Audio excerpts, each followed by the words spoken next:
Welcome students. இப்போ exercise 7.5லேருந்து லோபித்தால் rules இருப்பில் எல்லா ப்ராப்ளத்தையும் பார்த்துட்ருக்கோம். சரிங்களா? இப்போ ஒரு இன்ட்ரெஸ்டிங்கான ப்ராப்ளம் நம்மக்கிட்ட இருக்குது.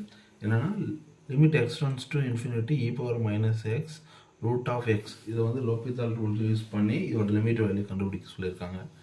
சரிங்களா? First step, limit x tends to infinity e power minus X கீழே வந்துச்சுன்னா e பவர் எக்ஸ்னு ஆகிடும். பி பவர் ப்ளஸ் எக்ஸ்னே வந்துடும். சரிங்களா? ஸோ இப்போ நெக்ஸ்ட்டு ஸ்டெப், மேலே வந்து ரூட் எக்ஸுக்கு இப்போ e பவர் எக்ஸ் இருக்குது. இப்போ இது நீங்கள் என்ன இதுக்கு எந்த வேல்யூ கொடுத்து பார்க்குறீங்க?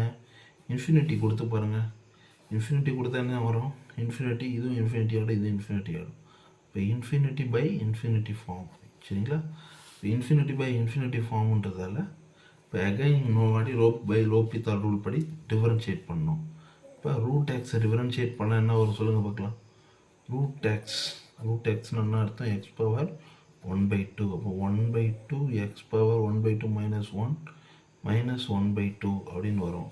இது எப்படி எழுதலாம்னா ரூட் 1/2 ரூட் எக்ஸ்ன்னு எழுதலாம். 1/2 ரூட் எக்ஸ். அப்போ இ பவர் எக்ஸை டிஃபரன்ஷியேட் பண்ணால் என்ன வரும்? இ பவர் எக்ஸே தான் வரும்.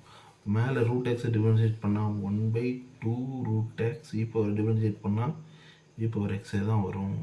இப்போ limit x goes to infinity 1/2 root x e power x. இதுக்கு லிமிட் அப்ளை பண்ணால் என்ன வரும்? இன்ஃபினிட்டி அப்ளை பண்ணால் 1/∞ கிடைக்கும். 1/∞ வேல்யூ 0 தான் இதுக்கான ஆன்சர். Thank you students.